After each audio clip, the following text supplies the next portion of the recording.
What's going on, everybody? Welcome into Bill's Chat Live. And for those of you listening on Spotify, this is Bill's Chat Podcast as well.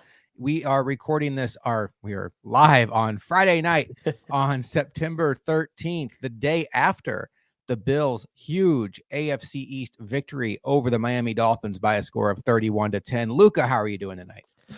Fantastic. It's fun being live. It's been a while since we've done this. We agreed this year behind the scenes that, we're going to take a step back, go back to the old pod format and stuff. But even when we looked at the schedule, we recognized, of course, Thursday night game early in the season. It'd feel weird doing a post-game podcast on a Sunday night after that. We used to have this regular live show slot for that kind of purpose. So it's fun to get in the seat, the live seat. We're going to have the chat going, stuff like that. And I'm doing good because I'm excited to talk about a big win that happened in Texas, Josh, when ASU squeaked it out against Texas State. I'm just messing around. Of course, I was loving the memes all Thursday. And then what made it really funny, we'll get it out of the way real quick. What made it really funny is talking about but you, but go ahead. Yeah, the Bills game, we'll get into it. Obviously, it's gone. I would hope so. It was done quick. And yet the ASU game was a nail biter. So I will say, when we got to the fourth quarter of the Bills game, my attention may have been elsewhere at that point, as there was 28-28 at a certain point in the Texas State game. But let's talk some Bills football. Sammy's in chat tonight. Sammy, always appreciate you hanging out. The Bills get a 31-10 victory. And Luka, hand in the sky, I'd had the Bills losing this game. I put a prediction out on Bills Chat on Wednesday. I had the Bills losing by a score of 27-21. I liked a lot of the variables in favor of Miami. I thought the short week would benefit them. I thought the speed on their offense, when you look at what the Bills are missing on their defense right now with Milano and Taron Johnson out, and then again, much like the first week of the season, Luka, the Bills lose a star on defense very early in the game as Terrell Bernard goes out on the first drive, does not return.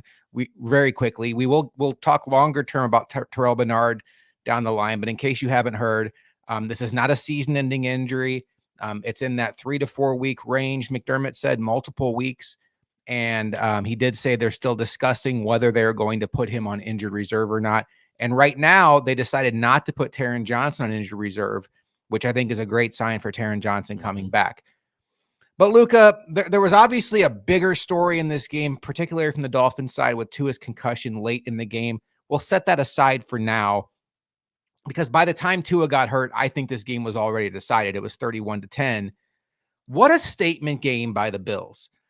And my first takeaway from this game was, I feel like the Bills just sat back and let the Dolphins beat themselves. And in a lot of ways, use the emotion the Dolphins had in this game against them. And when you look at how the Bills got their points, it was an interception on the first drive that led to a touchdown for the Bills. It was a pick six by Ingram.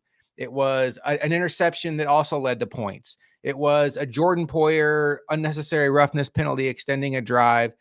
And then obviously the big long run by James Cook. And I thought the Dolphins had several situations where they panicked and went for it on fourth down, where they probably should have just punted and played the long game. They totally messed up the end of half clock, but they were totally unraveling at that point.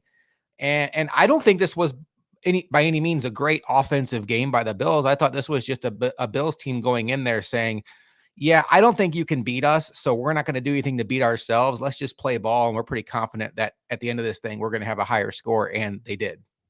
It was... What was funny is I'm with you, by the way. Going into the game, it just, in my head, I couldn't somehow get over whatever feeling it was that, the Dolphins would find it through. And yet, right out the gate early on, there's this weird sense of comfort, Josh, that I had. Bills going down, scoring on that fourth down play, everything else that transpired afterwards, there was this weird sense of comfort or almost familiarity with it, that it's like, yeah, this is yet another one of these games where the Bills are playing the Dolphins. And for whatever reason, and I love, for what it's worth, I forget what Dolphins player it was today that was quoted talking about it, but they outright acknowledged that there's something psychological going on with this matchup to them. And it's very apparent in the locker room, and they all hate it from a Dolphins perspective. And clearly that is exactly what it looked like during the entire game. You saw one team, the Bills, comfortable, know what they need to do, team effort through and through. Shout out Ingram, of course, as you mentioned, earlier with everything he did. The entire team, though, collectively worked out. And then from a Dolphins perspective, even a guy like Poyer, who was still just doing exactly what he used to do as a Bill, but it wasn't going his way on the Dolphins side. There's something going on with that Dolphins team that when it's a Bills game, they're tight. They're not comfortable. It's almost like they're waiting for something to go wrong, and it continuously did. And it was a thing of beauty, Josh. Last night was just an absolute thing of beauty from a Bills perspective, up and down the roster, even through a little bit of adversity, like you mentioned with Terrell Bernard's injury. I will say when that happened, Josh, it was flashbacks to the Jags game last year. It's like, oh no, a pectoral injury. He's already ruled out. And you're like, please, for the love of God, let it not be too bad. We learned today, of course, it's a better case scenario than what it could have been. But overall, the game itself, man, just an absolute chef's kiss. I want to pick up on what TJ said here. I feel like the Bills are making progress on figuring things out and will start to gel as a team on all three phases, because I know James Cook had 3 touchdowns, Luka, and I know Ingram had 2 interceptions, one that went for a touchdown. But when I think about the story of this game, it's not James Cook, it's not Ingram, it's Sean McDermott and Bobby Babich. They, over the last 6 quarters, have given up a total of 13 points on defense. And Marvin Harrison, Jalen Waddle, and Tyreek Hill in combined have 8 catches for 69 yards against this Bills secondary that everybody said lost too many bodies to be able to go out there and compete. Now, our show, other shows that cover the Bills more in depth, the smart fans, like the Roy Collins, the McChronicles, those folks that like watch the team closely, they know that Jordan Poyer, Micah Hyde, Tre'Davious White were not the best versions of themselves last year. Rasul Douglas was like a gift from the heavens at the trade deadline, and Christian Benford has been a steady Eddie that is slowly progressing into that star status. And Luka and I have even said, I think by the end of the year, he could be our best player. This was a Sean McDermott game. This was a Bobby Babich game. Down arguably your 3 best defensive players. I don't even know if it's arguable. You're talking about Taron Johnson, Matt Milano, and Terrell Bernard to go out there and hold the Dolphins to 10 points, to make Tyreek Hill and Jalen Waddle not even threats. Shout out to X, by the way. That's the guy, Luka, who runs our college football dynasty. I could figure it out. Okay. I've gained so much faith in Sean McDermott that he's going to be able to figure it out no matter what hand he's dealt. He was dealing with a half a deck of cards last night, and Luka, he kept coming up aces. I love you just painting it. I think that is, national pundits have even recognized this. McDermott, Babich, coaching, the depth was on full display. The coaching and just having an understanding of what everyone's responsibility is from all 3 phases, as TJ pointed out. Shout out TJ. But overall, it's one of those things where it's mind-blowing, because I think we are even documented. I won't even pull it this way. We were not comfortable with Ingram if he had to come up and play a significant role on this defense for whatever reason that may have been. And it felt like we were staring down the barrel that could potentially happen due to injuries. Now we find ourselves in that circumstance where that is in fact the case. And yet he comes up in a big, big game when we are facing the team that I think you are a little bit more in this way, but I still do agree with it, where this is probably the most dangerous, or one of the most dangerous offenses we're going to play all season. And Ingram played a massive role in shutting that down. But then going back to McDermott and Babich, you have this entire defensive scheme and unit understanding exactly what they need to do, doing their job, and putting on, it doesn't matter if you're the 3rd string Mike, it doesn't matter if you're the backup safety, it doesn't matter if you're the 4th string corner, whatever your job is, if you have to get thrusted into action, you know exactly what you need to do to have this game plan knocked down to a T and perfected against whoever the opposition is, no matter what the situation is. And Tyreek Hill doesn't matter. What was amazing to me, Josh, was there's a moment in last night's game where Tyreek Hill was part of a gadget play. I want to say it's the one where the classic, he squat real low outside the tackle, quick, jet sweep across. He can't get that angle. He can't turn it upfield at all. And he looked visibly upset that could not be happen for him. And it was, to me, that is something where it's not like he's upset because he's like, damn, they can match my speed. He's upset because he's like, they know what I'm trying to do. And they're just absolutely dominating what I'm trying to achieve. Like, you're not going to hold Tyreek behind the line. That is impossible. That is what world-class speed gets you. But if Tyreek Hill can't actually get that edge on you, if he just has to run out of bound with how fast he is, he's still frustrated because he believes he should be able to get that edge on you. And getting frustration into Tyreek Hill, into Jalen Waddle, where you even have the commentators pointing out how it's upsetting seeing them just sit on the bench and not be active with their team late in a game that's already lost. I think that speaks volumes in understanding that we absolutely demolish them both physically and mentally, and everything is now running back through Buffalo as we love. What did you think about that? I thought Herbstreit, I mean, I like Kirk Herbstreit. You do too. And I love when announcers go outside the box. Hi, Charlene. We always appreciate you hanging out. TJ, I want to get to your next question in a second. I thought that was kind of a cheap shot at Waddle and Hill personally, because they just lost their starting quarterback to what at the time and to this moment we all think could potentially be a career ender, certainly a multiple week injury. And beyond that, he's their friend. And so just having seen all of that happen, it's understandable why they'd be down. The game is out of hand. It's over. And the fact that they aren't up clapping and rah-rah for Skylar Thompson and Robbie Chosen Anderson in garbage time, I think I want to give them a pass. And I don't think that speaks to what kind of leaders they are. I think it's understandable, the human side of things, why they'd be sitting there looking like they're in shock.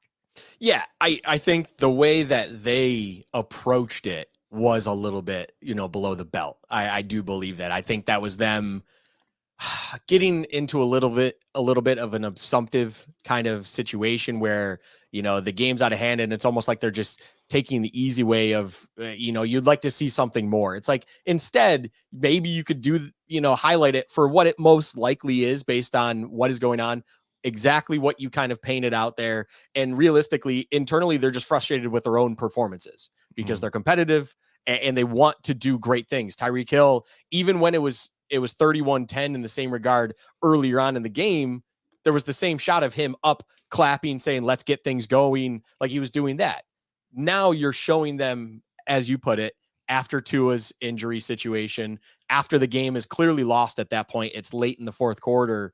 It's like, I mean, no, they need to, people process, those kinds of situations and a letdown like that differently. And I don't think anyone else on that sideline, anyone on the coaching staff, the team, regardless of who they are on the team in general, I don't think anyone's going to hold it against them, for instance, and be like, oh, Tyreek, you're a bad leader now. Like, I don't know how much I can put into your word when you are trying to get, let's say, rah-rah or whatever you want to call it. They were just processing the situation for what it was as best as they could, or in the most comfortable way they could. And I guess to them, it's just sitting back, soaking it in, not being happy about it. But overall, that's just how they need to process it. And I think Kirk Herbstreit and I mean, Al Michaels has been a little bit unhinged for a couple of years now. He really has. So I love it personally. I think look, is it always great? No. I think some comments are like, all right, Al, you could have kept that one off the mic, but it is refreshing just in a different sense that I don't hate it. I can tell you that. So, but overall, it was a little bit below the belt at their character. I don't think it really speaks that much. Tyreek and Waddle know who they are. The team knows who they are. And overall, I don't think that really meant too much more. And it's been a week for Tyreek Hill, starting on Sunday with the arrest situation, and then fast forwarding to Thursday, losing a massive division game at home, and then losing his quarterback to a very serious injury. So very willing to cut him some slack for not looking like a happy-go-lucky sideline cheerleader in that scenario. McChronicle, pulling the starters was fine. Leaving an already banged up A-Chain out there Wild. Are baffling. 100% agree. I did not understand why A-Chain was still getting carries in garbage time, unless for whatever reason they totally played up his ankle injury and it's fine. But even then, running back tread on the tires. This guy is a superstar. He is a superstar. Unnecessary hits at that point in the game. That's what Jalen Wright is for. Get him out there. I understand that Jeff Wilson was hurt. Roy Collins says sitting Hill and Waddle was the right thing to do. I want to talk about TJ's point because this transitions me into my next thought. We have heard that, it's Josh Allen and a bunch of also-rans, or Josh Allen's got to put this team of average players on his back and carry them across the finish line. TJ says a group of good unknown players that play well as a group will always outperform a group of superstars that just play next to each other. I agree with that. The whole 111 thing, everybody do your job in sync together, is always going to do better than 11 superstars out there freelancing. I also think that we saw it. A lot of people saw it. This defense has more talent than we gave it credit for, despite the jarring losses of Hyde, Poyer, Tre'Davious White this offseason. And I think when you look at the guys on that defense, Ed Oliver and Greg Rousseau are like, wait a minute, we're former first round picks. We're pretty damn good. Von Miller's like, I'm not going to have to wait too long after I retire to get a gold jacket, guys. I had a messed up ACL 2 years ago. I'm not washed. And we're going to talk about him in a little bit because holy cow, Luka. Yeah. Rasul Douglas has a lot of skins on the wall, to borrow a term from Brandon Beane, in this league, and is still playing at a very high level at the age of 30. Taron Johnson was an all-pro last year. Matt Milano was an all-pro the year before. Terrell Bernard had a Pro Bowl caliber season last year. So this team has talent, and I think these guys have been taking it personally. I think there's a lot of Coach McDermott coaching these guys up. I think there's a lot of buying into what they're doing, and so far, so good. It's very early. I talked about Von Miller. I think everything we've seen this season, Luka, whether it's Jamarcus Ingram, I'm so in love with the Jamarcus Ingram story. I can't get enough of it. What a great dude. What a great story. My favorite thing to happen to the Bills, though, so far is Von Miller, because we had a show this summer where we talked about like pie in the sky. Like, what's the biggest wild card on this team that could really change the fortune of this team? And we both said, well, if Von Miller returns the Von Miller form, like, watch out. Most of our concerns are gone. Well, Von Miller looks like Von Miller. It's 2 games. It's not the best offensive lines in the world. Austin Jackson's a former first-round pick who's gotten a lot of credit over the last, I would say, 2 games this year and about last half of last year for kind of having a Spencer Brown kind of development. Started off slow, really hit the ground running last year, and has been playing at a higher level. And Von Miller looked good last week against the Cardinals, looked good this week, and it's not just the sacks. It's the pressures, it's the burst. And he's playing with power, he's playing with speed, he's playing with confidence. And you combine that with what we've seen from Greg Rousseau, what we know Von Miller and Daquan Jones can do. Luka, my biggest concern about this defense coming into the season, despite everything going on in the secondary, was where's the pass rush going to come from? We're 2 games in, and I'm not even thinking about where the pass rush is coming from. To me, it's going to be which one of these guys is going to have the game, because I know somebody's going to. The biggest surprise in all the best way possible is Von Miller. Mm-hmm. And as you mentioned in the summer, we called him a wild card. Let's see what we get. I believe we were both in a realistic expectation of, we're not going to get the gold jacket Von Miller. We're not even going to get the Von Miller we had 2 years ago pre-ACL injury. We're probably going to get, most likely, let's hope, like an 80% Von Miller, right? 80% of what we had 2 years ago. What it really starts to feel like is we are getting the Von Miller we had pre-ACL injury 2 years ago. That explosiveness off the snap is clearly there. I mean, if you even want to sprinkle a PFF grade on this, Josh, last week's performance already made him, I think it's the 7th, if I'm counting this real quickly, right? The 7th highest graded pass rusher. And as you said, it's not necessarily about sacks, because, for instance, last week, he did not have a sack. So it is just Von Miller. Or sorry, Von had 1, didn't he? Yeah, he had 1. He got 1. It's just, I look at Greg Rousseau's 3 and I just forget everyone else's. So overall, Von Miller, he had a sack last week. This week, this is where I really wanted to go with it.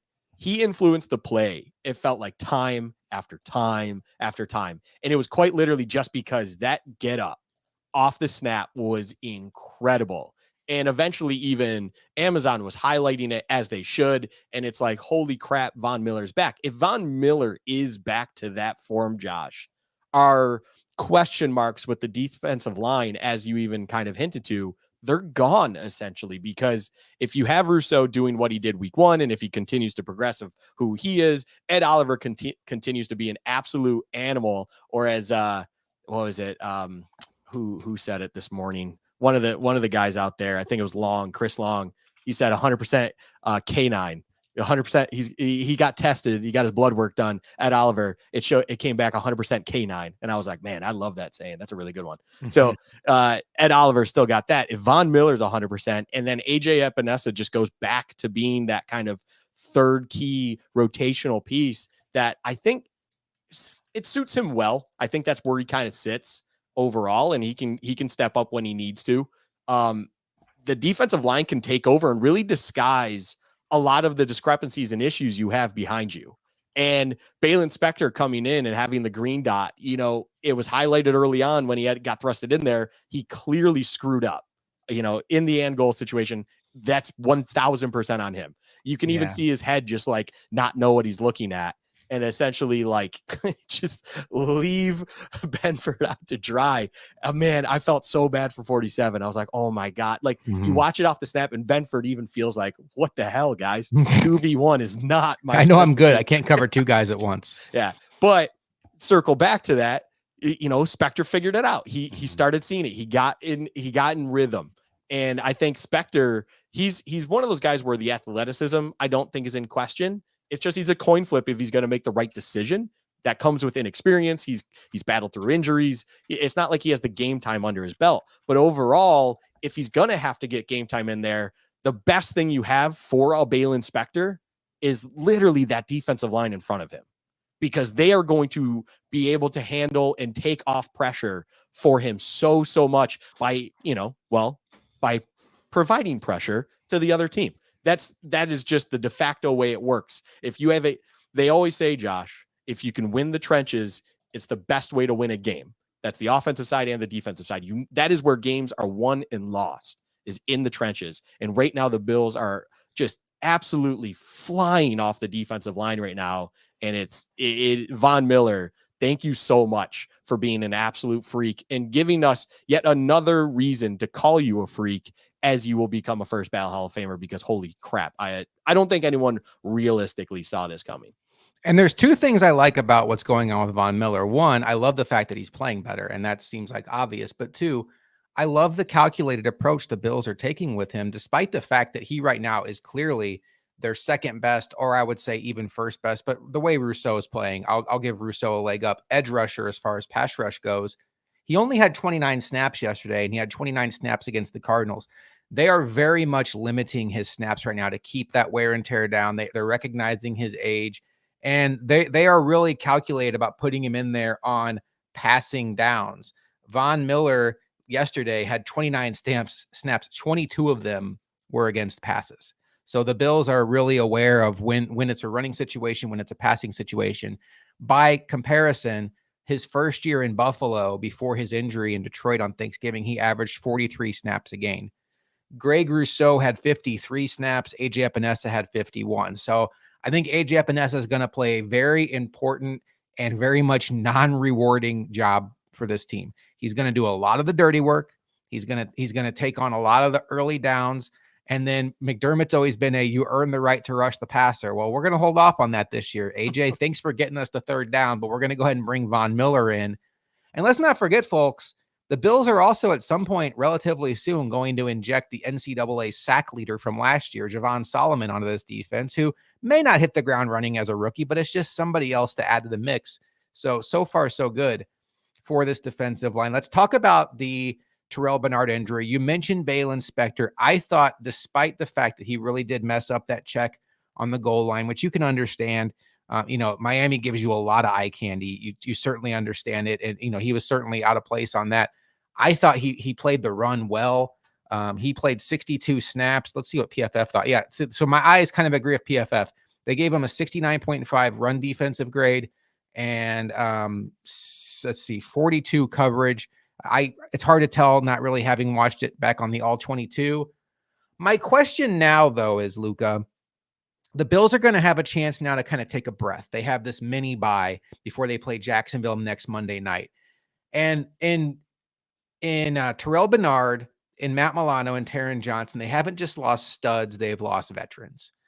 I wonder, with 11 days in between, despite the fact that I think Balin Spector played well, if Sean McDermott might prefer a veteran like Nicholas Morrow in that spot to wear the green dot, kind of settle things down on defense, to be that he was a captain in Philadelphia last year. Just that kind of presence on the field, unless, we didn't see training camp, unless it looks like his legs are shot. If things are relatively equal, I do wonder if McDermott and Babbage might lean into the veteran thing. But so far, what we've seen out of, Milano's down, Dorian Williams, you're up. No thought to Morrow. And, last night, Spector, you're up. Ingram, you're up. They haven't really cared about age, so maybe they won't start now. I do question it, because realistically, if you think about it, Balin Spector has always been in the mix, regardless if, Morrow was there last season. Of course, you had other individuals, and Balin Spector has been a guy where it feels like they want to push him in that direction. They want him to earn time. Obviously, the emergence of Terrell Bernard has complicated that a little bit, but overall, there's something they do like about him, that they're comfortable with throwing him into this situation now, that I don't know if I am as sold as them wanting to go. Okay, they have basically the longest mini bye you can possibly have, of course, being Thursday to Monday. As you highlighted, it's 11 days. And it would make sense that if you want to implement someone else, you have plenty of time to do so. Get Nicholas Morrow up and going, and overall, you can continue to use Balin Spector as that game day backup and move forward.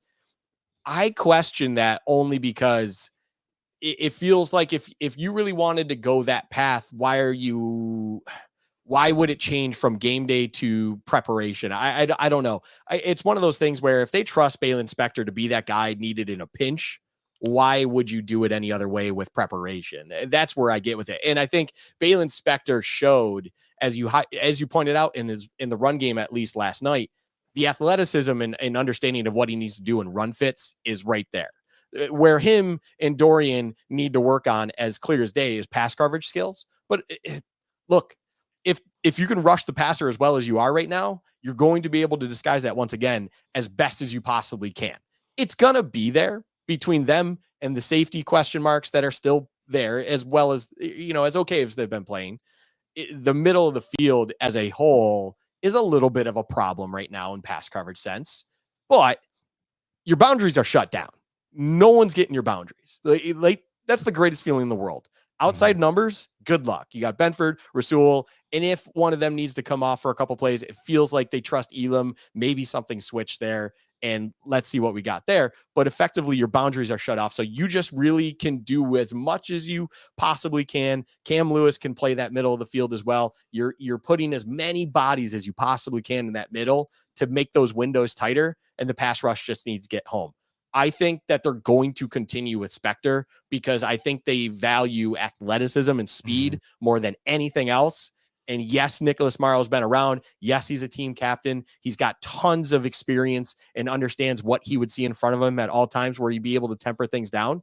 He's going to be a game day active, and maybe they're going to kind of rotate in based on game flow and whatever the situation might be. Maybe it's not working out for Spector, but I think out the gate, Josh, this is going to be Balin Spector's job until Terrell Bernard's back, unless something tells us otherwise. If something tells McDermott otherwise, that's where a change could happen. But as of right now, sitting here on Friday night, I think Balin Spector is just going to be plugged in and continue to work on from there. And the key word you mentioned there is athleticism. They love athletes at linebacker. Balin Spector, coming out of Clemson, had a relative athletic score of 9.13 on a scale of 10, which is excellent.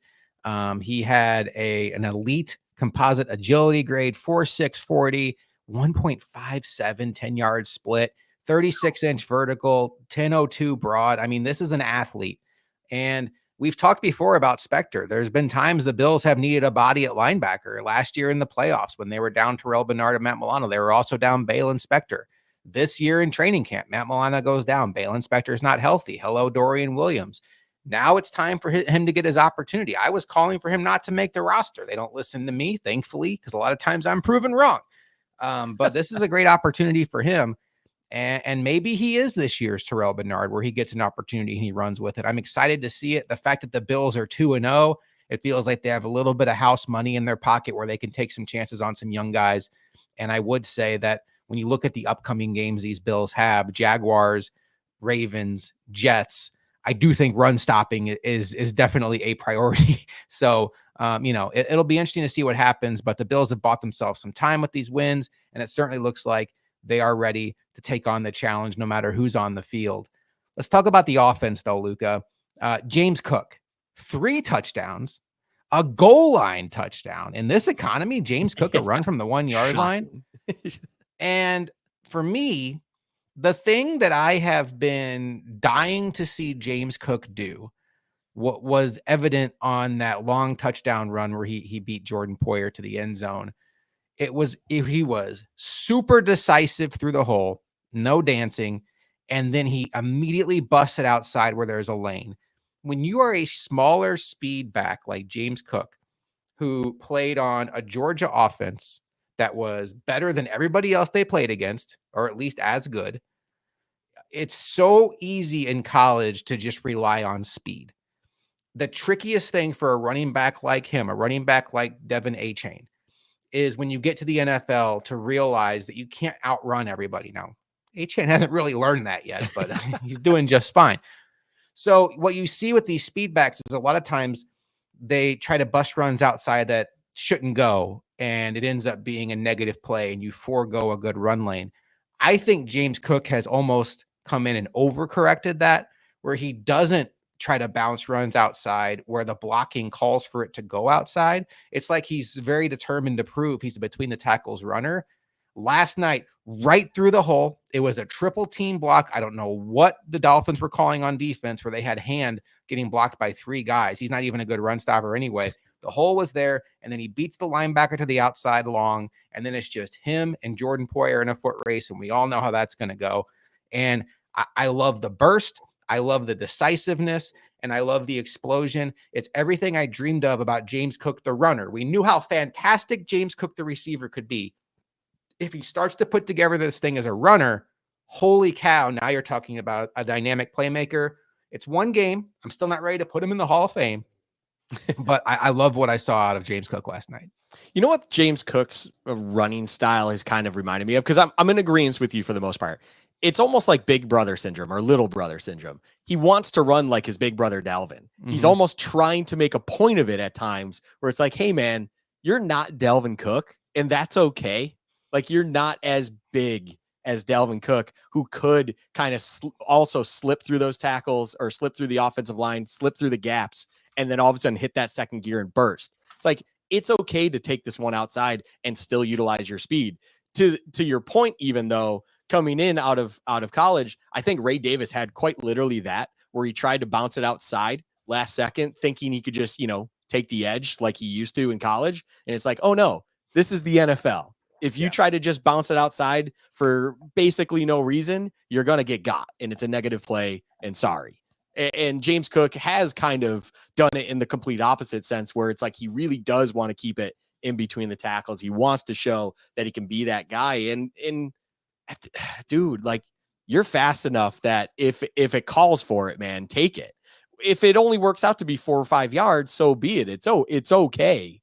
If it's calling for it, you are one of the faster guys out there. Let's see what happens. And then, yes, the actual touchdown run where you got into the foot race with Jordan Poyer, as soon as he got to the second level and I saw Poyer sitting there, I mean, I already got up off my couch. Like, that was done.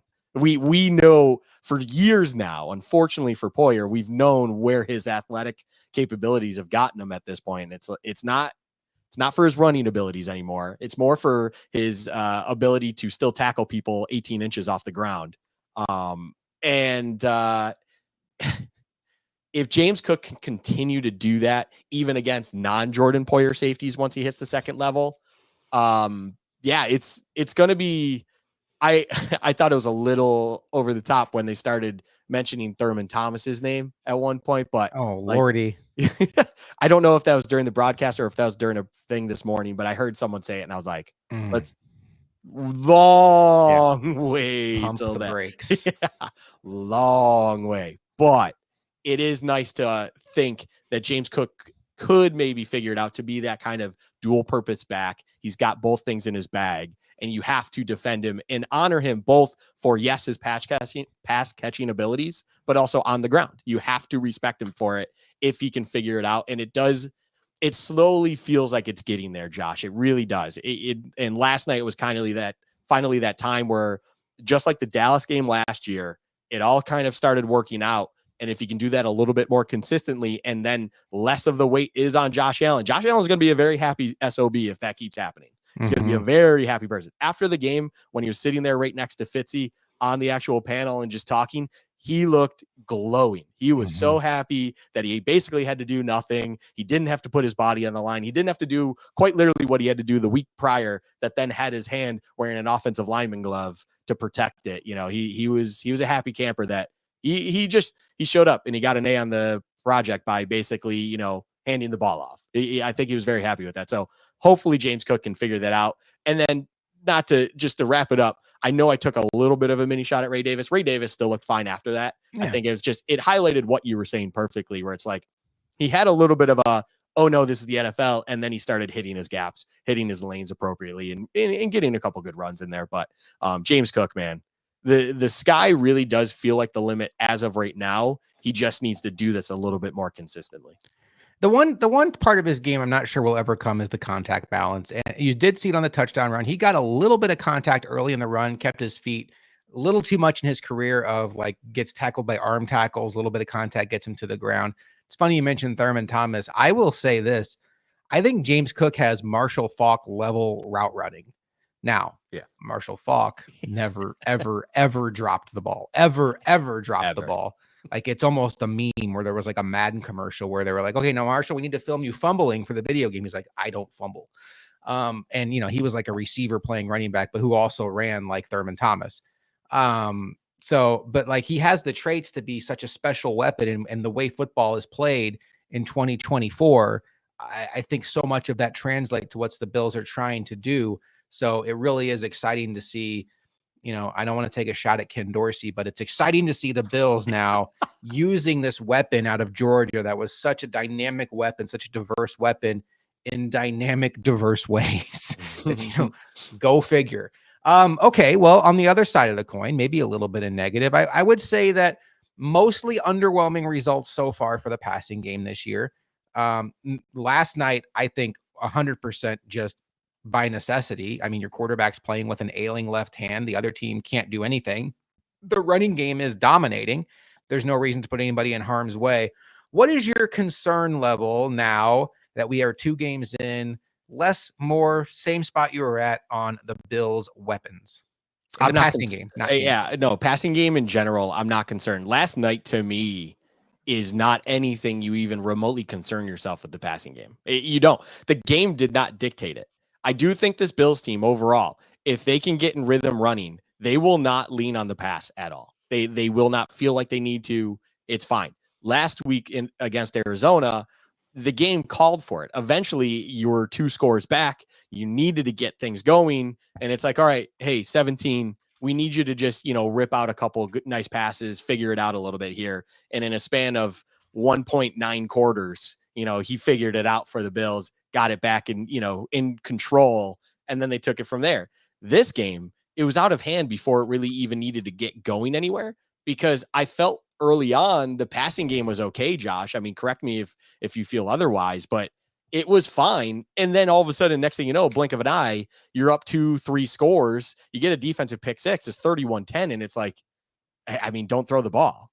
All you would do is introduce a way for Miami to potentially get back in it. You saw the first interception of the game.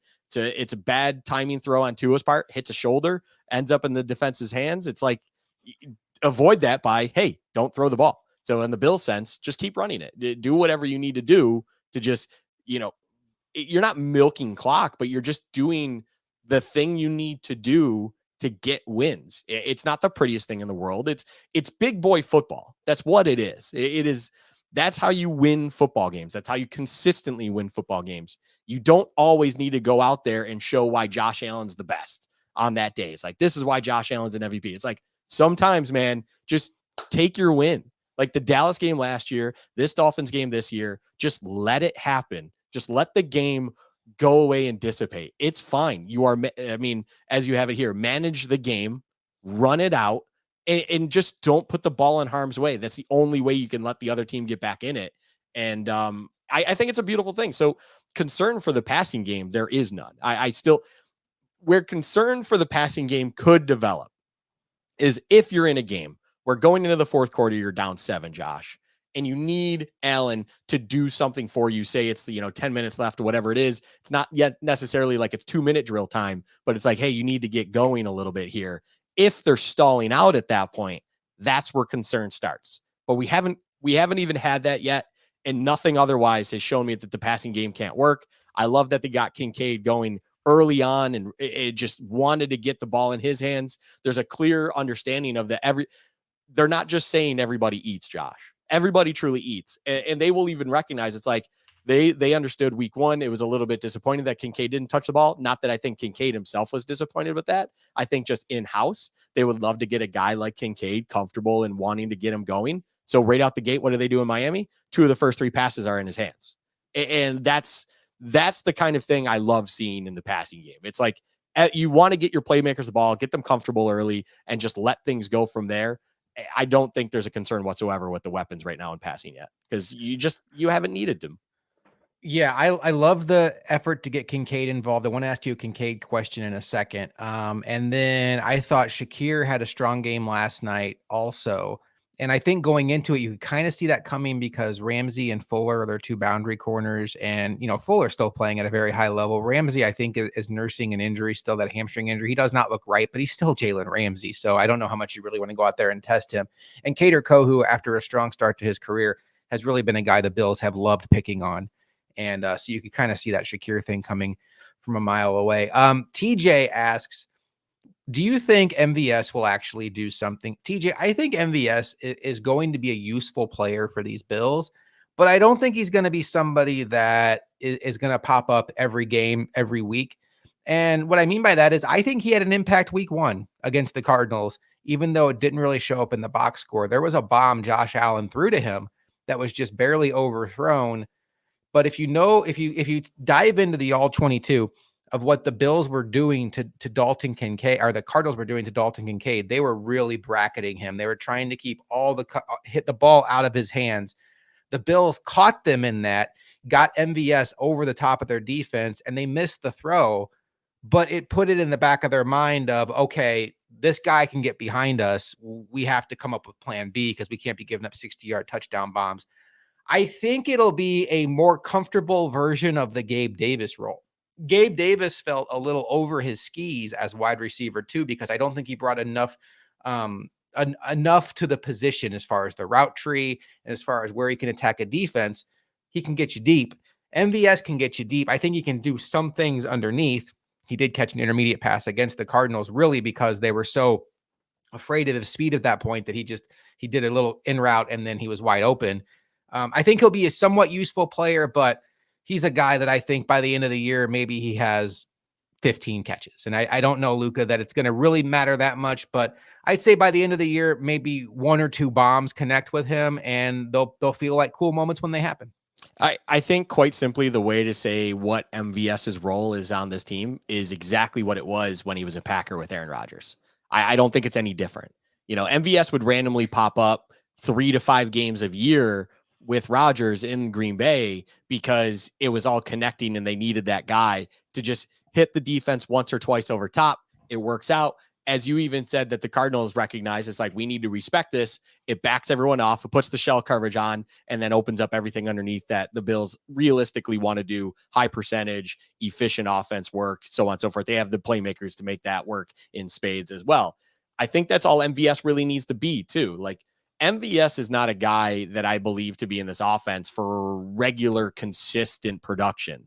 I think the shot that he, was missed on in Miami as well, it was another one where, I mean, Allen saw one-on-one and him just going deep and just tried to give it a go, because nothing else was really there. And that's fine. MVS is there to take the top off. MVS is there to stretch the defense, to remind the defense that there is that big play still in this offense, still among those weapons. And you need to respect that, because I think without him, your Curtis Samuel or your Khalil Shakir, they could do that if you want, but that's not what you want to use them for. So you needed someone else to fill that role, just like he did in Green Bay.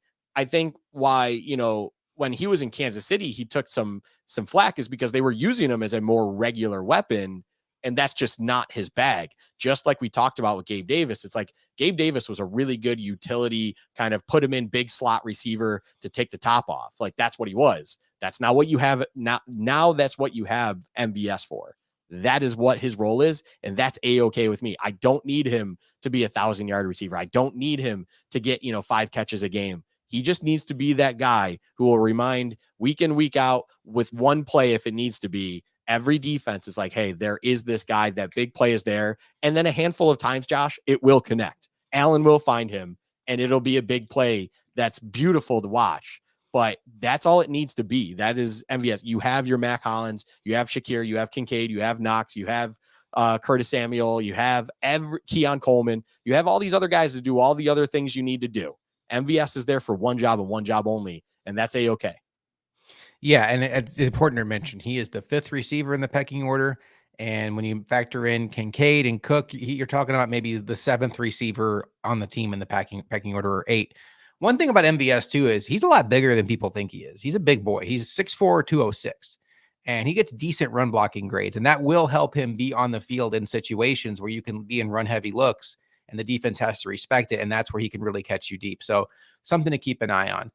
Luka, I want to ask you about Dalton Kincaid. He was a guy that the fantasy community kind of expected to take that leap and be up in that tight end 1 range. And when I say tight end 1, I mean like a top 5 tight end in the league. So far through 2 games, he has 5 catches on 6 targets for 44 yards.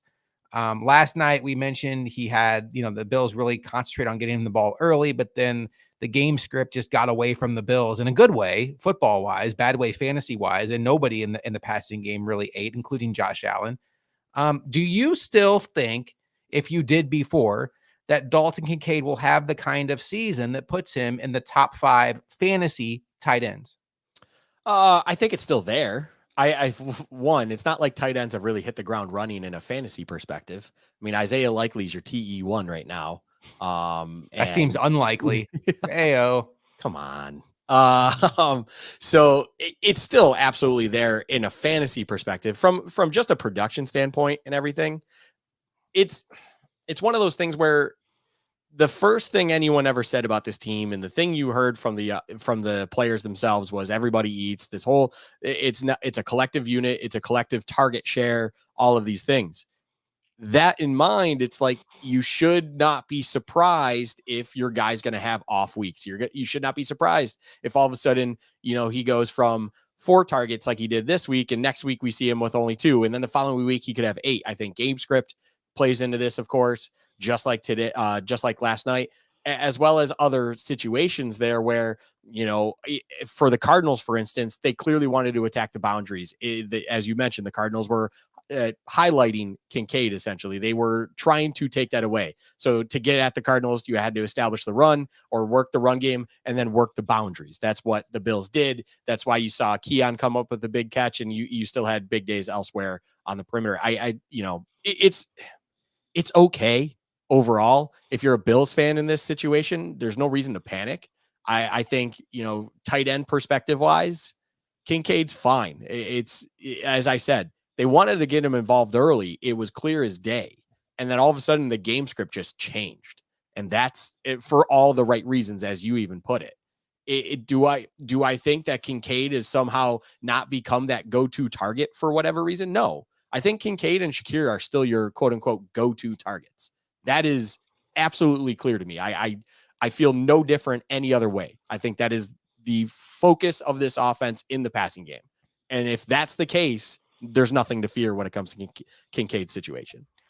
The one wild card I would throw into there that I still think, despite having 0 catches yesterday, I think Keon Coleman is the one guy on this team that can wedge his way in there, where I think you won't go more than a game or two without Kincaid and Shakir letting their presence be felt. I think right now you could go a month without Mac Hollins having a big game, or you could go a month without Curtis Samuel having a big game. And right now I'd put Keon Coleman in that class. But I do think his snap counts have been high enough.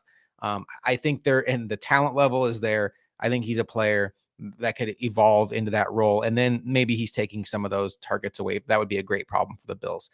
All right, Luka, let's put a bow on this Bills-Dolphins game with our favorite segment of the week, the post-game segment called Game Balls and Game Checks. The way this works is our game ball is our game MVP. They get our game ball. Pretty simple. We do not overlap. So if Luka picks, say, for instance, Josh Allen, he's probably not after last night.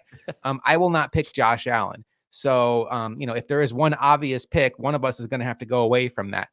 But Luka, I guess I should explain game check. Game check is kind of like your least valuable player. It's the player that, hey, buddy, you really didn't even need to show up. We're going to go ahead and have you hand in your game check. Not literally. We'd probably get sued for that, just more figuratively. Luka, who gets your game ball in the Bills' 31-10 victory over the Miami Dolphins? It's funny. My head says one, my heart says another, Josh. And it's like, I probably should go with my head on this one. I really should. It makes a lot of sense. I mean, Jamarcus Ingram is the game ball guy. Like, Jamarcus Ingram had a phenomenal game. And my head tells me that he should be the first name when it comes to the game ball situation. I mean, the pick six alone was great. Everything else that came with it on top of that, this is a guy who, once again, as we talked about early on in this episode, I mean, I was not comfortable with him getting meaningful snaps. You were not comfortable with him getting meaningful snaps going into this year. And he's making us, eat our words. And that's great. Like, that's fine. We are happy to be proven wrong in this situation. Oh, yeah. Absolutely. And against what will probably be one of the toughest matchups he will see all year, he handled himself phenomenally.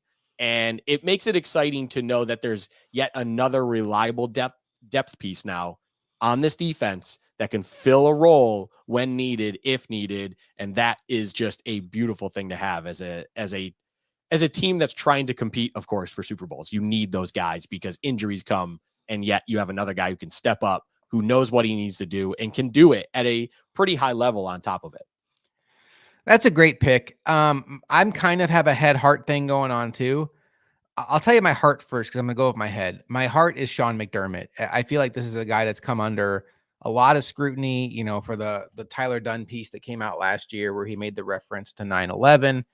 The story came out, and, a guy that has struggled in playoffs to shut down good offenses. People seem to ignore the fact that really only the Bengals defense has had success against good offenses. Like the Eagles and the Niners get run over by the Chiefs, but somehow Sean McDermott is expected to shut them down. But I know he's had his miscues in the playoffs.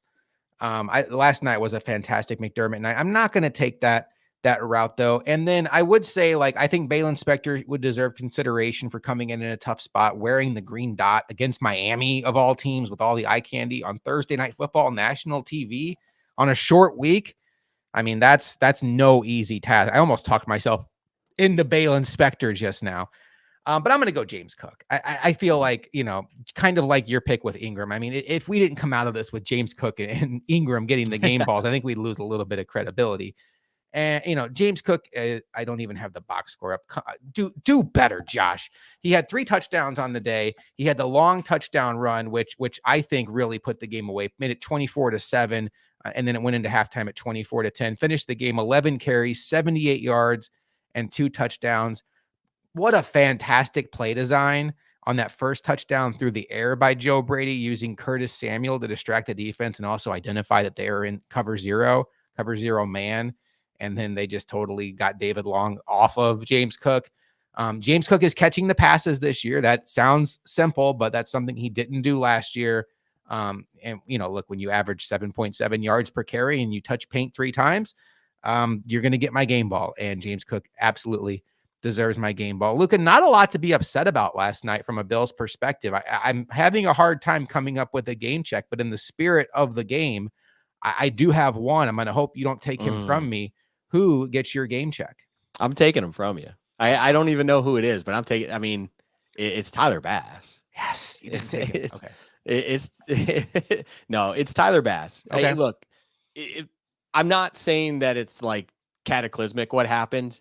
The game was already done, but that one miss, man. Oh my God. That was bad. It wasn't pretty. I mean, there was nothing good about it. And if you had to put one blemish on this game from a Bills perspective, in my eyes, it was just that one moment where, like, are those points going to matter? Absolutely not. Did the moment even matter at that point because of what was going on in the game as a whole collective? No. But when it happened, I still was just a little bummed out because it felt like Bass had finally turned a corner. I mean, even in this game, of course, he's hitting his extra points. Everything's going fine. And then he just has that one flub where it's just like, man, like that can't rear its ugly head when it actually means something. And that's still in the back of our heads right now when it comes to him and his performance. So Tyler Bass is my guy. I got multiple tweet responses. I'm doing research as we speak. Last night when I said, "Hey, don't freak out about Tyler Bass. I'm going to be fair. We were worried about him before the season started. He's made all the high leverage kicks. He misses one in garbage time. I'm not going to let that get me off my spot." Multiple people, Luka, responded, "The kick was blocked." It was. And No, it absolutely was. But I don't. It wasn't. I'm watching the tape really? right now. I thought it was blocked. No, it was just that bad. Oh, okay. There's a clean shot of it that's provided by the Thursday Night Football Prime cam right behind the kicker, and it makes it clear over the line, and it just knuckleballed it. See, So, I was gonna say it obviously it looks blocked, and then on top of it, I'm still disappointed in him if it was blocked because that shouldn't be a ball you're even putting in remote harm's way. Like the low trajectory has been an issue for Tyler Bass on the field goals. Like it shouldn't be anywhere close to where someone could get a big mid on it. I guess on top of it, if it's obviously not even blocked, it's not like it adds anything more to it because again, at that point in the game, it's not like missing 3 points mattered, but it's the overall highlight of this, Josh, is just this needs to be something that doesn't rear its ugly head when it actually matters. And that's the concern because it's still kind of there. Kickers are like closers in baseball. They can do everything perfect, but you remember the time they screw up. And hey, they get paid a lot of money for that. So don't feel bad for him. And Tyler Bass isn't the only one in this world. Punters are the same way. Unless you're the Yankees closer. That's true. That's true. Even if you're having a great season, it's like, oh, great, Mariano Rivera is going to blow this one. He's given us a save 10 years in a row. He's due. Let's see. Punters the same way. I'm not overly concerned about Tyler Bass to this point. I'm not overly confident in Tyler Bass either. I don't want to misrepresent my spot, but I still think when you look at how the Bills slowly came back against the Cardinals last week, there were some kicks in there where if Tyler Bass had missed, I do wonder about momentum. Last night, there were some big kicks on the road along the way when the game was still in the balance. So overall, I still feel good about the start to his season, but yeah, totally fair game check award, especially on a night where there wasn't a lot of duds. I'm going to go with Keon Coleman, and it's not like I hate the way he played. He put a goose egg up in the box score, and I was a little underwhelmed, Luka, with a couple of his run block attempts.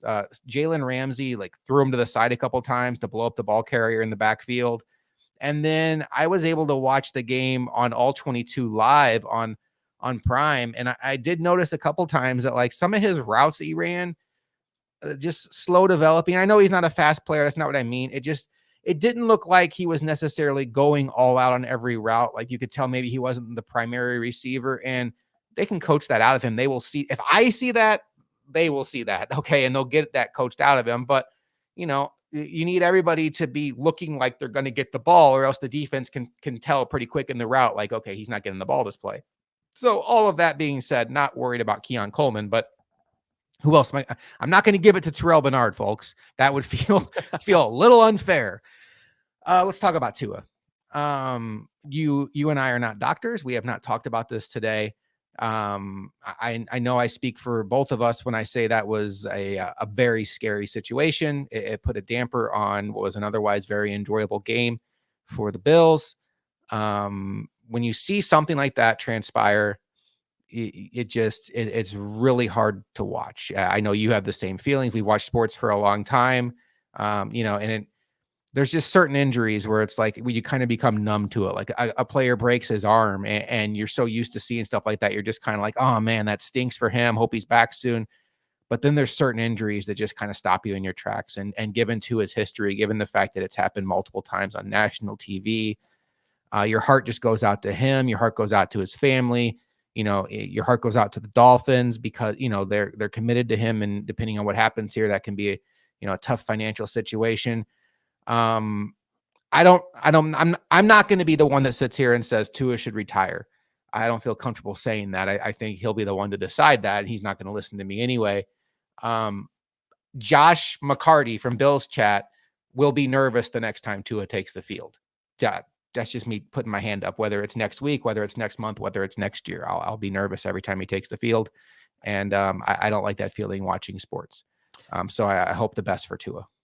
Yeah, you hope the best first and foremost and stuff like that. It's scary. It's unfortunate. You hope that the Dolphins are doing no discredit to him and looking out for his health all steps of the way, because that was called into question a couple of years ago when we saw all the other stuff going on, and of course the one Bills game where it looked like something had happened and they called it a back injury. There were things said that it felt like that was questionable with what they were saying, just so that they could avoid concussion protocols at the time. And then, of course, the very next week is when you saw the massive concussion where he was stretchered off due to the fencing position he was in, which we saw once again last night. What I will say on this subject is competitors. So Nick Saban was on McAfee show today, and Nick Saban is, of course, his former coach. And he mentioned how he has not yet talked to Tua. He will absolutely be trying to reach out to him and his family.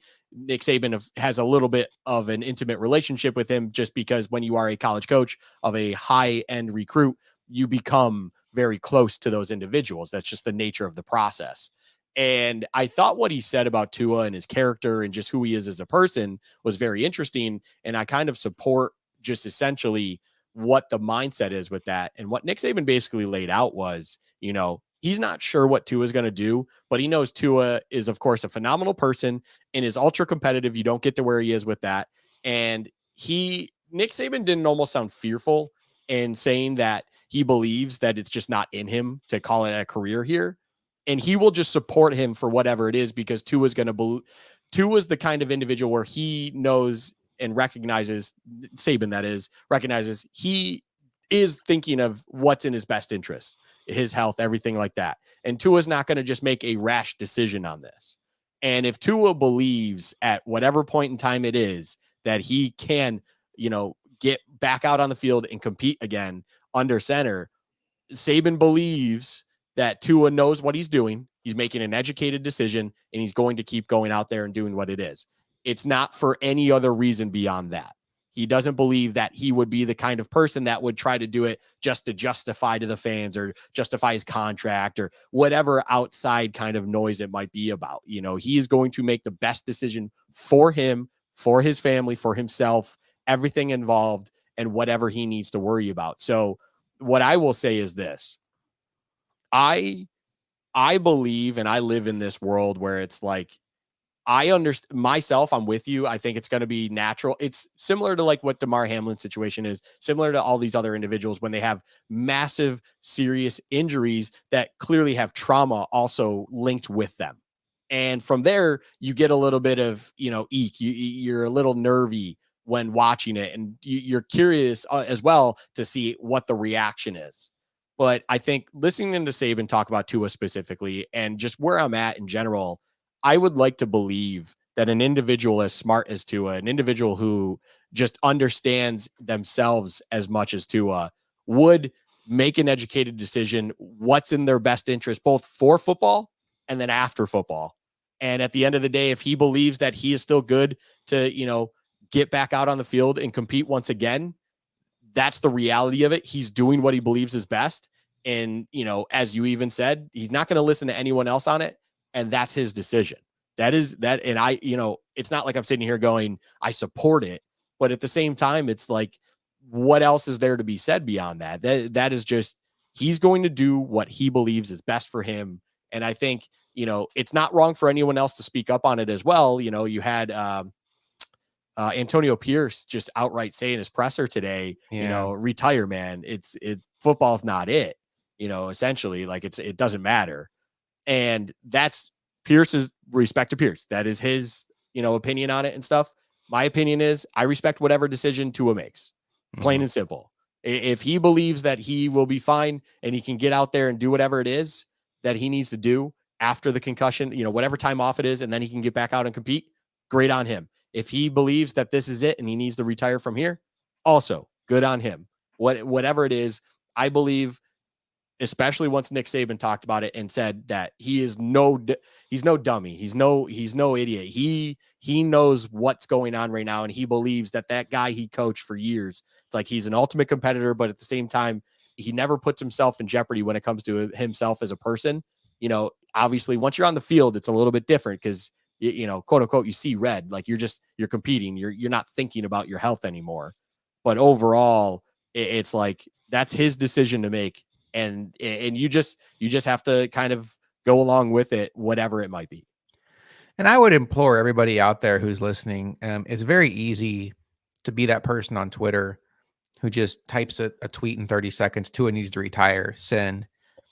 And you might be thinking you're doing the right thing. But I think this is one of those moments where we have to realize, and it's easy to forget, like think about someone like Ty Johnson, right? Ty Johnson is the running back for the Bills, made a big play last night. 10 years from now, most of us will have a hard time remembering Ty Johnson ever played for the Bills. And I don't mean that as any kind of way of being funny, but it's like we just keep this train of fandom moving as the names cycle in and out. And so it's easy to sit there and say, oh, move on, retire. And then we'll just be like, okay, who's the next Dolphins quarterback? The human side of this is a guy in Tua that has worked his entire life to make it to this spot. And when you talk about how hard it is just to become somebody who's qualified to play in the NFL, you're talking about the 1% of the 1% of the 1%, the star in high school who became a star in college at arguably the toughest university to shine at because everybody around you is a 5-star, worked his way up to be the starter, become a top 5 pick in the draft, butted heads with a coach early, was thought of as a bust, worked his way back up to become a star in the league, one of the highest paid quarterbacks in the league, and is still young.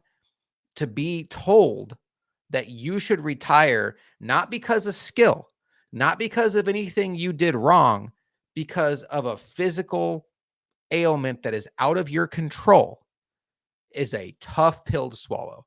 So I am with you 100%, Luka. Whatever decision he makes, I will support it. And, will that mean that like I'm not going to gasp every time he gets tackled the same way I did when Alex Smith made a comeback, or the same way I still do when DeMar Hamlin makes a comeback or when he makes a tackle? No, but absolutely rooting for Tua here. And, it doesn't matter what team anybody plays for in this situation. The human side of this is, it's all that matters. Let's end the show with a little look ahead to the football weekend, Luka, because the Bills are already sitting at 2-0. Your team's not 2-0. Can't relate. So I don't know what kind of teams you guys are rooting for. But we have a fun segment that, because we're live this week, we're going to be able to do it together in long form, called Luka's Locks. You were 2-1 last week. If we are not live, you can always find Luka's Locks on our TikTok and on our YouTube Shorts. He'll give you 3 picks every week, and he will let you know in those picks what side to go on. It's not always against the spread. Sometimes it's over under. So make sure you're reading what it is. But Luka's pretty good at this. He puts a lot of thought into this. And Luka, I'm excited to talk about the very first game we have up here, which means I need to go back to the notes you gave me. And of course, as I am scrambling here, I have it right here. Bam. Okay. This is an interesting game. This is in Jacksonville. Yes. We have 2 teams that had very disappointing week ones for various reasons. 2 teams that came into this season with high expectations. One was a playoff team last year. One should have been a playoff team if not for Trevor Lawrence getting hurt. And they do battle in a massive matchup in the AFC that might have the majority of my attention during that time slot. The Jacksonville Jaguars will play host to Deshaun Watson, I think. And they have not, I'm not saying this even kiddingly. This has been off my radar since the story came out. They haven't said anything about benching him because of the latest story, right? Okay. No. Deshaun Watson and the Cleveland Browns. Deshaun Watson, this is not going well. Off-field stuff aside, the shoulder appears to be something that he is very much having a hard time coming back from. The offensive line is an utter disaster. This Browns offensive line is just banged up in so many ways. They don't have Nick Chubb, and the Browns are a 3-point underdog in Jacksonville. Luka, how do you see this game going? So this game in this week, I messaged you offline. This week has an interesting trend to it. And the theme, just to paint this picture as we go through these 3 picks, is this is clearly a do not overthink it. And if that doesn't set the stage for you, I'll give you a little bit more here. If you watched any of the games last week and if you wanted to tune in and see Tom Brady's debut in the booth, and that game so happened to be Cleveland and Dallas, you noticed something interesting on that field, and that is Deshaun Watson's just straight garbage. There's no other way to put it. He throws with absolute zero velocity, zero trust. Yeah, it feels like football is foreign to him. There's videos coming out that it looked like where you had offensive linemen down that then swat his hand away to be picked up. So you even question if they even want him there. And on top of it all, the cherry on top is now it seems like something else is introducing itself into his life, reopening a chapter of his life that he clearly probably wanted behind him. And that, by the way, is taking place. I believe the NFL is interviewing this victim Monday. I want to say it was. So going into this weekend, there should be no change to the starting quarterback situation. If you were a Cleveland fan, you were probably wishing for a QB change because Deshaun Watson's just straight garbage. Once again, the Jags also need it. And when I say need it, I mean need it. You don't lose in the fashion that you do in a division that is probably one of the more open to get divisions, even with the Texans. I get it, but it's still the AFC South. There's still questions about the Texans. Can they sustain this? And if you're a Jags team that just won the division a couple years ago, you want to get back to that overall. You do not have the Browns in town with only 3 points and not have the ability to at least beat them by 3. I chose this, Josh, because it is 3 even. I think if they were to walk off with a field goal and you get a push, nothing wrong with that. But there's a classic, the hungry dog wants it, the hungry dog runs faster. The hungry dog wants it more. Yes, did Cleveland lose last week as well? Absolutely. But overall, there's bigger questions with them. And quite simply, the Jags let one go. They let a win go. And now they have what feels like a crap team, at least a crap offense for sure, because the defense for Cleveland is good. But I think overall that offense, it just holds them back so much that the Jags have enough firepower on offense to get it done, as well as their defense. There's holes, but they can still make stops and make things happen, turn the ball over, do whatever they need to do. That like Josh Hines Allen, because it's not Josh Allen anymore. Josh Hines Allen is a good enough edge presence that he should wreak a little bit of havoc. Yeah. I like the Jags -3 at home versus the Browns. I think the Jaguars defensive line will eat up the Cleveland Browns offensive line. I agree with you on that pick. Your second pick, the team that dominated the Browns last week, the Dallas Cowboys, go home for their first home game of the year and welcome in a New Orleans Saints team that absolutely smashed the Panthers last week. I thought the Panthers were an upset candidate last week. Boy, was I wrong. The Saints are coming into this game potentially without star cornerback Marshawn Lattimore, so fire up CeeDee Lamb as if you would ever bench CeeDee Lamb in fantasy. Luka, the Cowboys are nearly a touchdown favorite, 6.5 points. How do you see this game going? So, unlike the game we just talked about, this is a game, of course, where two teams that won in big fashion are going into it on all highs. And I think it's then from there a tale of two different teams. On one hand, you have the Saints who, they won after the first quarter against the Panthers. And realistically, I believe it to be more of a look, the Panthers are just bad. That's just what they are. They're bad. They're very, very, very bad. I am sorry if you followed my locks last week. The one that missed was me taking the Panthers to cover. Whoopsie. That one did not go well. But overall, I think the Saints aren't a team that should be beating too many teams. What was it? 47-7 or whatever it was. I don't know. Right. It was a lot. The Cowboys are a team that I think showed, even with some questions going into the year, they still have Micah Parsons. They still have CeeDee Lamb. Dak Prescott's no slouch. And let's not forget last year, they were basically the best home team, if not actually the best home team in the NFL. They went undefeated. They were blowing teams out regardless of who you were if you came into that stadium. When I saw this line, as I'll put up here now, at 6.5, I was stunned. I feel like this is a classic overreaction by the books, seeing a Saints team that put up a lot of points and they believe that they can keep up with a Dallas team, even as good as Dallas is at home. And I don't believe the Saints are that good. The situation quite literally is this. You have a Saints team that way overperformed last week against a very bad team, now going into the Lions' den against a team that was the best team on their own home turf, that is absolutely still wanting to prove to the world that they are still this elite brand of football. And I say brand tongue in cheek because, of course, that's what Dallas hangs their hat on the most, is their brand. But overall, I think 6.5 is not enough points for me to not want to take it. It's Dallas is. I'm gonna even call it here. Like, if Dallas doesn't win by at least 2 touchdowns, I will be a little surprised. So yeah, give me 6.5 with the Cowboys. I'm with you 100%. When you see a team win 47-10, you go into the stats and you're like, okay, who blew up? Yeah. Derek Carr, 200 yards passing. Alvin Kamara, 83 yards rushing. Rashid Shaheed, leading receiver, 73 yards. What the hell happened? Carolina Panthers, in a game they lost by 37 points, Luka, had 193 total yards. 193 total yards. It's bad. Let's just sit on that for a little bit. And then their one good player, Derek Brown, is now out for the year. So good news for them is they should have the number 1 pick. Hopefully they do better with it this time around. All right, Luka, your third pick in Luka's lock is, I think, laugh at me if you want, I think it's one of the most fascinating matchups of the weekend.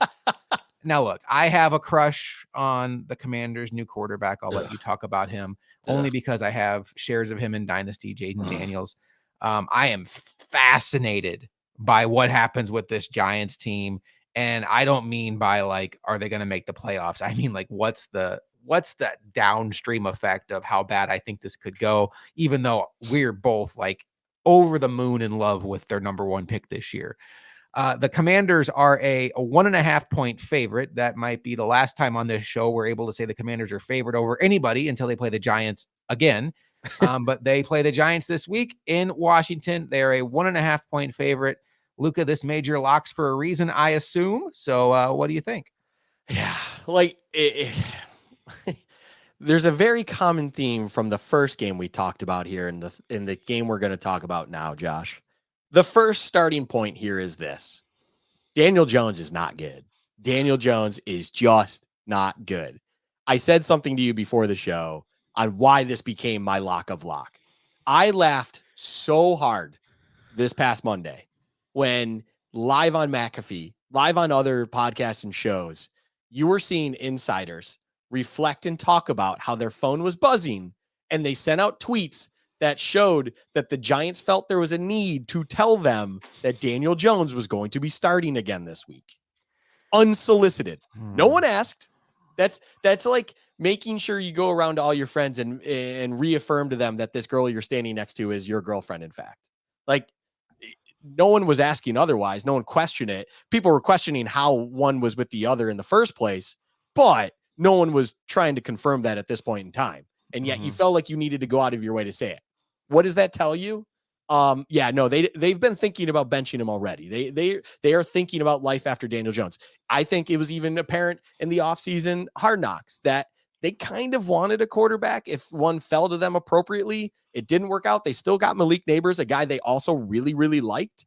And I think their eyes are now on quarterbacks of the future already. And the sad part is Daniel Jones is probably going to bury them where Joe Shane and Brian Dable don't get to experience that next quarterback because he is just that bad. And this could potentially be the last week that Daniel Jones is starting. So now flipping it to Washington, it's not like I'm sitting here saying I believe in Washington. I will start with that. Jaden Daniels, as much as you may like him and everything, and as much as I used to like him back in the day, before COVID was a thing in this world. Unfortunately, after COVID, Jaden Daniels wanted me to hate him so much by becoming an absolute traitor. and all of that such You in want to college. expound on that, or No, I'll leave it there. Arizona State? Okay. Yeah. Arizona State, LSU transfer money, Yeah. ditching them, blah, blah, blah. But there's no denying Jaden Daniels is a dynamic talent at quarterback. And what happened last week is quite simply they ran into what I believe to be one of the more underrated teams in the league, being the Tampa Bay Buccaneers. They are my pick to repeat in that division. And Baker just had himself an absolute day. Jaden Daniels is going to have fun against this Giants team. And if you're going to give me a short line favorite at home against Daniel Jones-led Giants, like, what is the answer that the Giants have to keep this at all close enough to a 1-point game and or win? It is not enough points for me. If you made this, let's say, a 3-point game, I wouldn't touch it with the 10-foot pole. But if you're only going to make it 1.5 points, and even on a short line, as you see on FanDuel, like, yeah, give it to me all day long. I want to hammer this because Daniel Jones is just that bad. And I don't even believe that Daboll and the coaching staff believes in him. So why are they going to put anything out there on the field that's going to get them a chance to win the game? I mean, Jaden Daniels is probably going to have the classic, like, bounce back. Oh, wow. He's primed to win Rookie of the Year now, as he's playing an awful, awful Giants team. Yeah. Look, I have my issues with the Commanders. There's one issue I have that I know you're going to respect. I cannot stand Cliff Kingsbury. I think he's going. I think he's going to hold back Jaden Daniels. I want to look this up real quick, and I think this will actually it'll work for Luka's locks anyway. So yeah, I saw a stat where Terry McLaurin, Jesus Christ, it is so bad.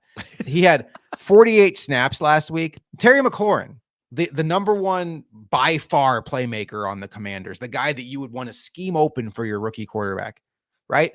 48 snaps, 42 of them he was lined up out wide on the left side. Cliff Kingsbury, can we use some imagination? Can you turn on some Houston Texans film and see how they move Diggs all around? Can you turn on some Dolphins film and see nope. Terry, you're a left side receiver. We're gonna throw to Zach Ertz. No, he's getting the D-hop treatment, Josh. It's 3 routes: screen, 10-yard curl, go route. That's all you get, baby. That's it. God. And then from the Giants side of things, and maybe we should, you know what, we'll just keep it in there. It's a long version of Luka's locks. Making the playoffs the first year for Brian Daboll ultimately is what's going to cost him his job, because they got suckered into doing a long-term deal with Daniel Jones, and they were hot after that year. If they had moved on from Daniel Jones the way the Bills did from Tyrod Taylor after they made the playoffs, they could have had their pick of quarterbacks, because it's New York. Daboll was as hot could be, winning coach of the year, and they could have taken off. Instead, they paid Daniel Jones, had to let Saquon Barkley go. They have an absence of talent, and it is a disaster. I'm with you. I don't believe in Cliff Kingsbury. I think the Commanders have a awful pass defense, and you want to take advantage of them in fantasy, but not with Daniel Jones. But I will say they get a boost this week in their secondary. Emmanuel Forbes is undergoing surgery, so he's not going to play, and that is a boost for them.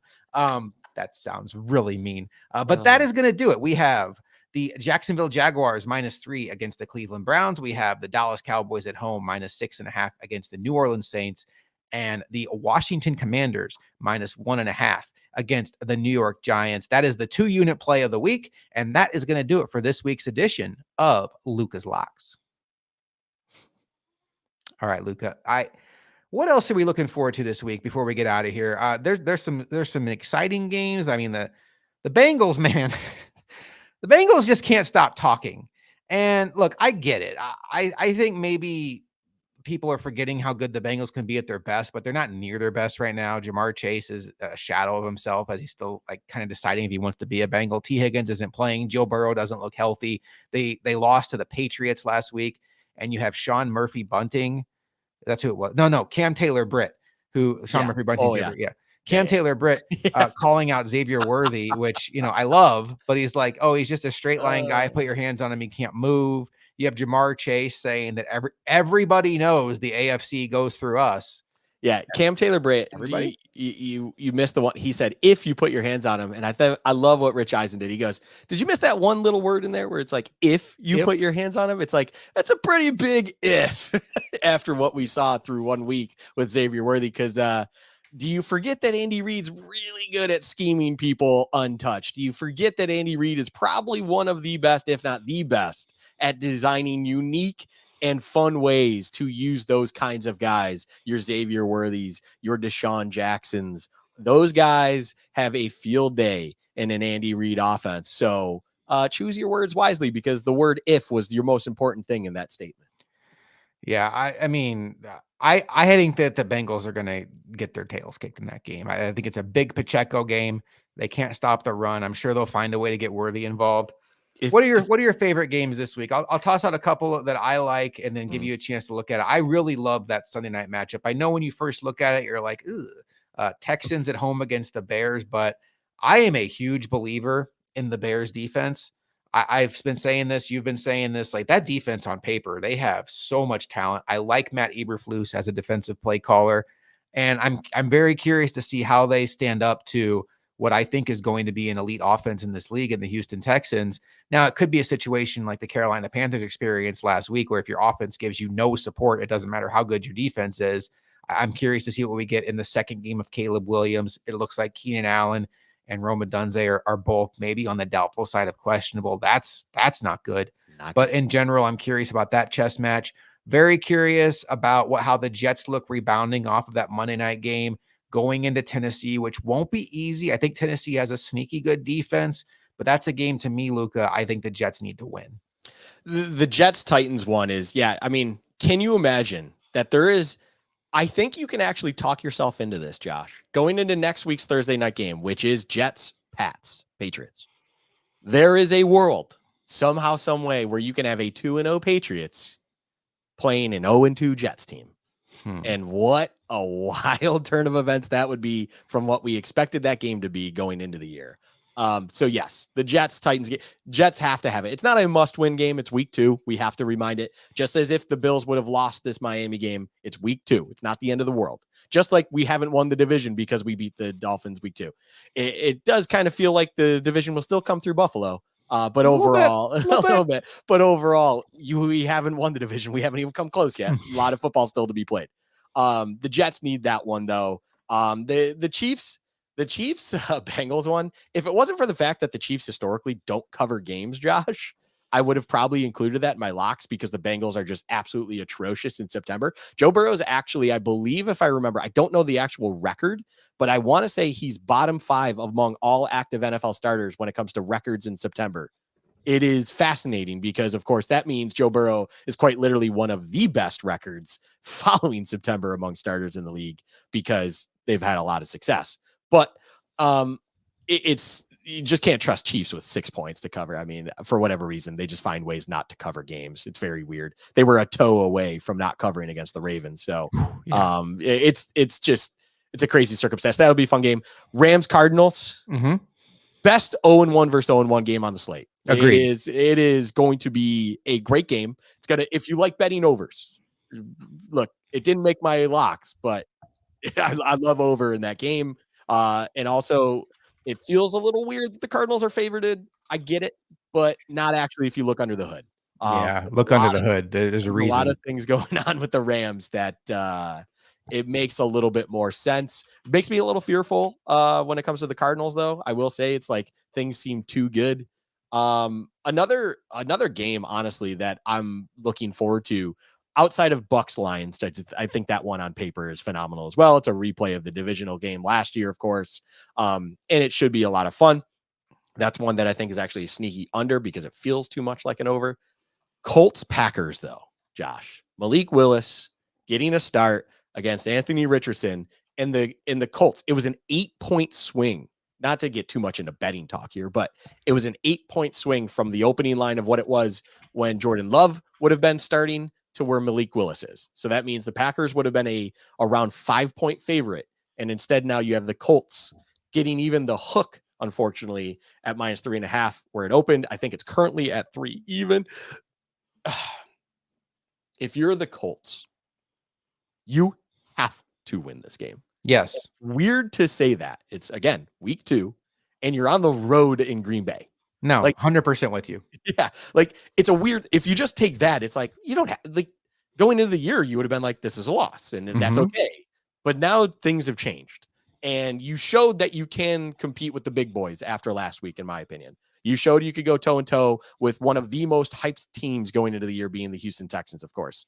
And you were just you just came ever so slightly short. And Anthony Richardson showed, even in 9 completions total, everything that he can be, and every reason that I believe the Colts can sneakily potentially win that division. Wink, wink. If you have plans on potentially making the playoffs and even sniffing the division, you cannot be losing to Malik Willis and the Green Bay Packers. I believe in their defense. I think the Packers defense is still solid, but overall, what in the world is that offense going to do with Malik Willis, who last time he started, Josh, or was in a game, I don't remember if he started that Titans game against the Chiefs.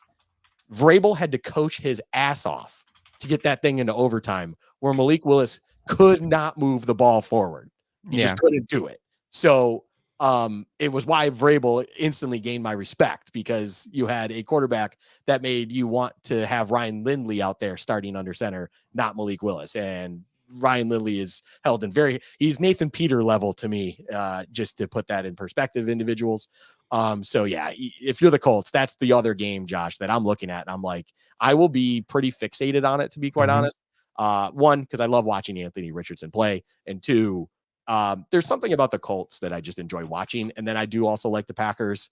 And in that 1:00 slate, that looks like one of the more enticing matchups to me, especially with all the storylines going into it.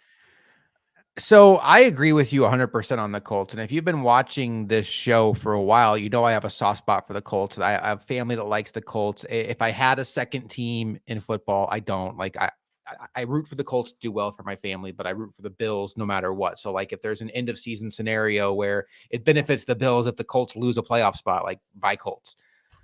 But I am with you 100%. I love Anthony Richardson, but the Colts to me are that team that has a lot of sizzle, but it's always like an excuse. Like, hey, we almost beat the Texans for the division last year if our running back would have caught the ball. Or we have this great quarterback who you and I both really like and are intrigued by, who just like he got hurt last year and, you know, maybe he struggles to throw the ball, but then you start to give up on him and he throws a 70-yard dime to Alec Pierce. And you're just like, whoa, where was that from? You lost last week to the Texans, but it was close. It was a shootout. And you're like, okay, like that's a respectable loss. We're out of respectable losses this week. This is you have to win this game. And I am not a Malik Willis believer. I liked him pre-draft. I've seen enough of him in the NFL to think that he's not a functional starting quarterback, but I do respect the hell out of Matt LaFleur. And I do think that with some of the athletic attributes that Malik Willis has, that Matt LaFleur can coach him up, scheme him up in a way that can put pressure on the Colts defense for one game. Fascinated by that matchup. And I agree with you. The Colts need to win, and I think they need to look like the considerably better team in that game. Another game that I mean, New England, Seattle is just somewhat interesting just because of the fact that, you know, let's see if New England can back it up 2 games in a row. I think New England will win that game. Just put it down. Let's see how bad this take gets come Sunday, but I think New England wins, Josh. You want to bet on it? There's how much we bet about it. I'm not a Seattle believer.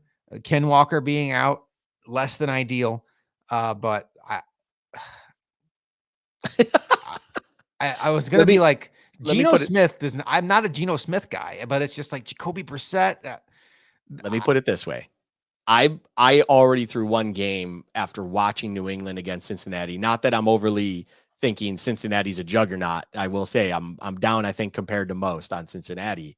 I believe in Mayo as a coach. Yeah. There's something there.